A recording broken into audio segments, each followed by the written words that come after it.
El congresista Eduardo Málaga exhortó al segundo vicepresidente del Legislativo, Waldemar Cerrón, a explicar por qué se han nombrado personas vinculadas a Perú Libre en la Oficina de Asesoramiento Científico del Parlamento, que depende de la vicepresidencia que lo ocupa. Lo instó a tomar medidas frente a la denuncia periodística sobre acopamiento de militantes y allegados a su partido político en el despacho mencionado y así corregir la situación. Málaga Trillo consideró que el parlamentario Waldemar Cerrón, al nombrar a personas relacionadas con Perú Libre, antepone sus intereses sobre los de la institución. Recordó que al incentivar la creación de la oficina, él planteó que los profesionales que ya habían sido contratados por el Congreso y que asumen otras funciones, pero que cumplen con el perfil, sean convocados para integrar dicho despacho a cargo de la segunda vicepresidencia. Sin embargo, ninguno fue nombrado. La Oficina Parlamentaria de Asesoramiento Científico tiene como fin promover la ciencia objetiva y garantizar una evidencia verificada, generando así la producción de leyes de calidad científica. Este despacho fue promovido por el parlamentario Edward Málaga desde el 2022. Recién en el 2023 se formó la oficina. Ahora es liderada por Lizardo Chati Montes. Gracias, Mávila Fernando. Buenos días. Buenos días. Bueno, es una denuncia grave, puesto que da cuenta de la presencia de 7 militantes de Perú Libre en la Comisión de Asesoramiento Científico que no tienen títulos, que no tienen producción científica. Y hemos tomado nota, por ejemplo, del retiro del señor Walter Jesús Velázquez Godoy, que habíamos aquí conocido en RPP, que se hizo conocido por haber hecho un robot quechuahablante.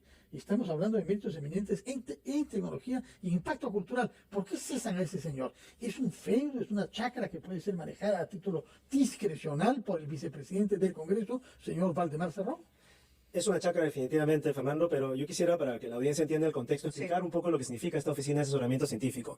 Algunos podrían entender que se ha creado recién para darle cabida a militantes de Perú Libre. Este es un esfuerzo prácticamente personal que de mi despacho hemos liderado por 2 años, más de 2 años casi, a través de todas las presidencias del Congreso, para que el Congreso cree esta oficina de asesoramiento, que es, dicho sea de paso, la primera de su tipo en parlamentos latinoamericanos. Nos pone a la par de otros parlamentos como Alemania, como España, como Reino Unido, etcétera, que lo usan para hacer prospectiva y dirigir mejor los esfuerzos de los legisladores hacia temas actuales con evidencia científica. Digamos, ese es el resumen de lo que debe hacer esa oficina, y es además a través de eventos, a través de publicaciones, de boletines que informan a la gente, a través de consultas, servicios de consultas.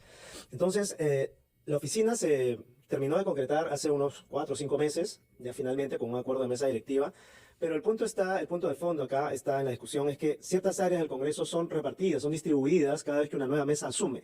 Entonces al presidente, al primero, segundo y tercer vicepresidente le tocan diferentes áreas. En el caso del señor Cerrón, le ha tocado el área de cooperación internacional y el área de asesoramiento científico, la oficina de asesoramiento científico.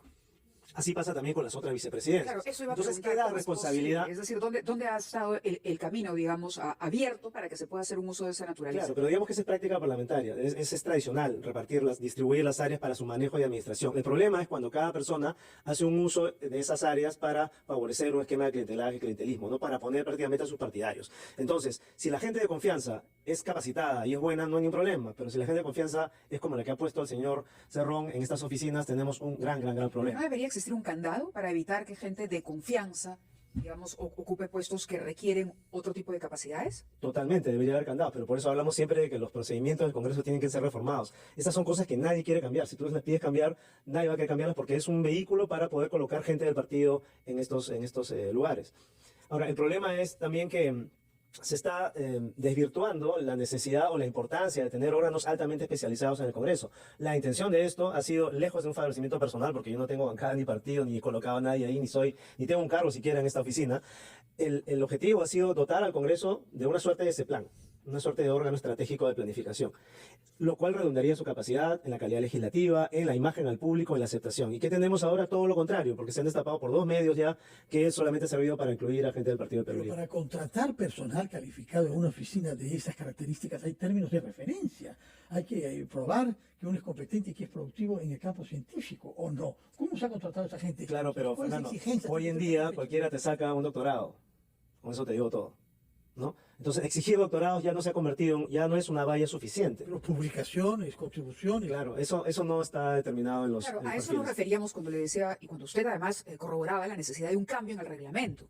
Porque si esto es simplemente parte de un cuoteo porque le corresponde al vicepresidente, le corresponde, Claro. así nada más, y es un tema de elegir personal de confianza, el problema se va a repetir. Hoy será Valdemar Cerrón, pero de pronto, mañana o pasado, es otro congresista el que nombra ahí a su propia gente Y de habría que confianza. revisar históricamente todas las mesas Claro, y directivas. nadie garantiza que finalmente esta oficina de asesoramiento científico cumpla con el objetivo para la que fue o para el que fue Así es. creada. Que a eso quería apuntar antes para que nuestros televidentes y oyentes entiendan muy bien cómo aporta una oficina de asesoramiento científico y mejora la calidad del trabajo legislativo.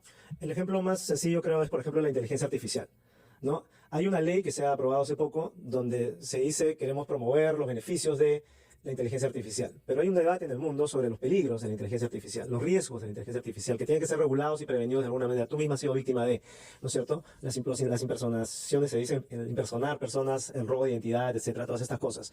Una oficina de asesoramiento científico lo que hubiera hecho es una revisión exhaustiva de la legislación en otros países, de los avances científicos, de los riesgos tecnológicos y poner esa información a disposición de todos los parlamentarios que tienen que votar la ley. Y en ese momento hubiera surgido un debate informado y alguien hubiera propuesto un texto sustitutorio para mejorar esa ley. Un ejemplo clarísimo. Pero lo mismo aplica a temas de salud, a temas de agro, de fertilizantes, política de seguridad social, inteligencia, etcétera. Es una oficina que siempre está adelante de lo que va pasando en el ámbito legislativo. Entonces tenemos un logro en el Congreso con respecto a ese tipo de organismos, pero se ha mal utilizado completamente. Y eso me llama, perdón, para cerrar la idea, no solamente al cambio de reglamentos y de formalidades, sino también a la responsabilidad que tienen que mostrar los miembros de la mesa directiva. Creo que harían bien todos en este momento en transparentar cómo han hecho sus procesos de contrataciones en cada una de las áreas y sectores que les han correspondido tocar. Congresista Málaga, debemos cumplir con la pausa, son las 9:45, pero luego de escucharlo concluimos en que debería ser una oficina apolítica, que el personal que forme parte de ella sea personal que no tenga que ver necesariamente con una tendencia política, porque está para ofrecer asesoría y conocimiento a todas las bancadas. En las comisiones, por supuesto, que se requiera. Hacemos una pausa y continuamos nuestra conversación con el congresista Eduard Málaga Trillo. Retomamos nuestra conversación con el congresista Eduard Málaga, que es un científico también de larga estadía en Alemania como biólogo, y por eso nos importa su opinión. Usted nos ha dicho que se creó con grandes esfuerzos esta oficina de asesoramiento científico para el Congreso para que anticipara y diera contenido y rigor a las leyes. Y sin embargo, es una oficina llena de miembros de Perú Libre que no tienen competencias particulares. Pónganos como ejemplo, por ejemplo, el caso de la ley forestal. ¿A quién se consultó? ¿Qué opiniones hubo antes de que los congresistas rápidamente, a última hora, votaran una modificatoria que puede tener gran impacto sobre nuestra Amazonía? Me parece un estupendo ejemplo, Fernando, porque para esa ley se tomaron en cuenta criterios políticos, criterios de intereses económicos y muy poco criterios técnicos y científicos. Obviamente todo el tema ambiental, todo el tema ecológico ha sido puesto de lado para la aprobación de esta ley porque lo que se ha priorizado es el interés humano, por así decirlo, sin tomar en cuenta que el desarrollo económico tiene que tener un equilibrio con la protección del ambiente. Y en este caso no se está priorizando eso. Lo que hubiera hecho una oficina de asesoramiento científico es decir, bueno, ustedes, yo no les voy a cambiar sus intereses, ni sus creencias, ni sus ideologías, pero sí les voy a dar la información exacta del impacto de lo que va a pasar si es que esto sigue ocurriendo de la misma manera o si es que se aprueba esta ley. Yo creo que esa información técnica objetiva, apolítica, es necesaria. Nos hubiera quizás ahorrado algunos votos, no sé si hubiera cambiado el sentido de la votación totalmente, pero sí hubiéramos tenido una votación más consciente. Y sobre todo también, Fernando, a la hora de preparar los proyectos. Muchas veces los legisladores preparan sus proyectos y luego son revisados y consultados, enviados a opinión a diferentes entidades, muchas veces rebotan, son objetados, cuando si tuvieras esta oficina estarías asesorado desde el principio, incluso desde antes de formular el proyecto de ley, lo cual haría que tu proyecto sea mejor. Pero esa práctica pues no está cumpliéndose y ahora mucho menos. Entonces, solamente para hablar muy brevemente el tema de lo que está pasando ahora con la Oficina de Asesoramiento Científico, solamente quiero decir que espero que el señor Cerrón asuma la responsabilidad y explique lo que está ocurriendo y por qué se está haciendo de esta manera y corrija el rumbo. Tiene todavía unos 4 o 5 meses antes de que ¿Cuál es el cambie. presupuesto que tiene la oficina para contratar Entiendo personal? que para personal es por encima de los 70.000 soles mensuales y donde no hay productos todavía. Los productos han sido reuniones de coordinación, cuando debería ya haber al cabo de 4 o 5 meses por lo menos un primer boletín que nos dice cuál debe ser el ejemplo a seguir, por dónde vamos. De acuerdo, Son los antes temas. de concluir con el programa y de que nos gane el tiempo, quería hacer una consulta sobre este concierto en la Universidad de San Marcos en homenaje a Pedro Suárez Vértiz. Hay una propuesta para declarar el Día del Rock Nacional a propósito de la fecha del nacimiento de Pedro Suárez Vértiz. ¿Cuál es su opinión sobre el tema? Mi opinión es que Pedro Suárez Vértiz como artista Sí. nacional reconocido merece un reconocimiento máximo. El día de su fallecimiento, yo le solicité al presidente Alejandro Soto una suerte de condecoración del Congreso, que evalúe esa posibilidad.